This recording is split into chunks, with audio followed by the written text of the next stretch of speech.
settled in on your first night. I actually worked in that office before you. I'm finishing up my last week now, as a matter of fact, so I know it can be a bit overwhelming, but I'm here to tell you there's nothing to worry about. You'll be fine. So let's just focus on getting you through your first week, okay? Let's see. First, there's an introductory greeting from the company that I'm supposed to read.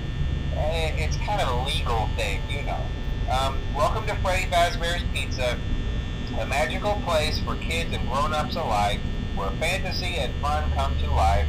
Fazbear Entertainment is not responsible for damage to property or person. Upon discovering that damage or death has occurred, a missing person report will be filed within 90 days or as soon as property and premises have been thoroughly cleaned and bleached and the carpets have been replaced. Blah, blah, blah. Now, that might sound bad, I know, but there's really nothing to worry about. The animatronic characters here do get a bit quirky at night, but do I blame them? No. If I were forced to sing those same stupid songs for 20 years and I never got a bath, I'd probably be a bit irritable at night too. So remember, these characters hold a special place in the hearts of children and you need to show them a little respect, right? Okay.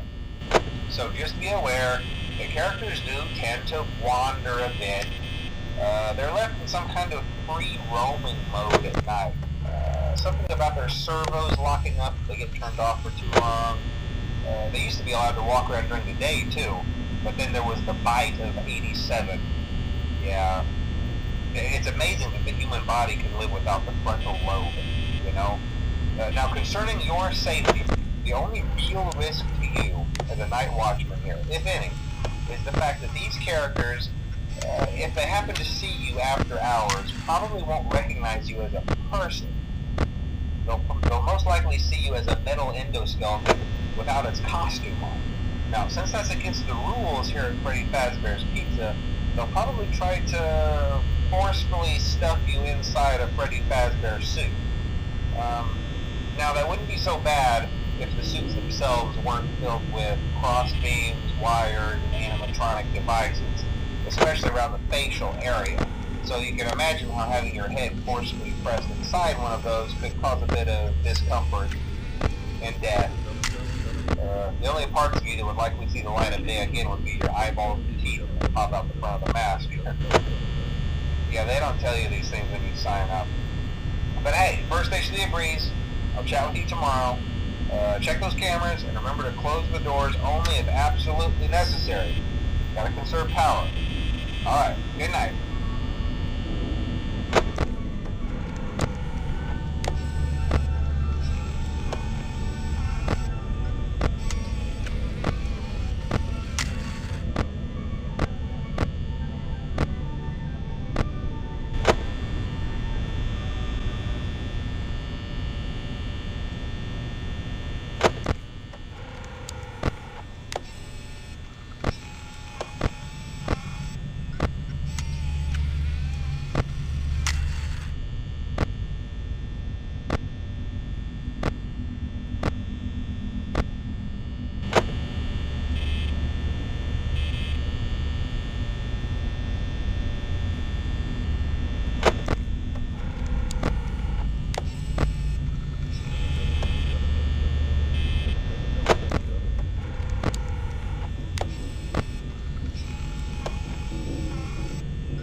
not quite as long this time, since Freddy and his friends tend to become more active as the week progresses. It might be a good idea to peek at those cameras while I talk, just to make sure everyone's in their proper place, you know.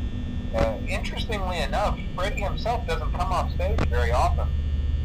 I've heard he becomes a lot more active in the dark, though, so hey, I guess that's one more reason not to run out of power, right?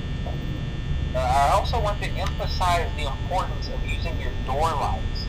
There are blind spots in your camera views, and those blind spots happen to be right outside your doors. So if you can't find something or someone on your cameras, be sure to check the door light. You might only have a few seconds to react. Not that you would be in any danger, of course. I'm not implying that. Also, check on the curtain in Pirate Cove from time to time. The character in there seems unique in that he becomes more active if the cameras remain off for long periods of time. I guess he doesn't like being watched. I don't know. Anyway, I'm sure you have everything under control. Talk to you soon.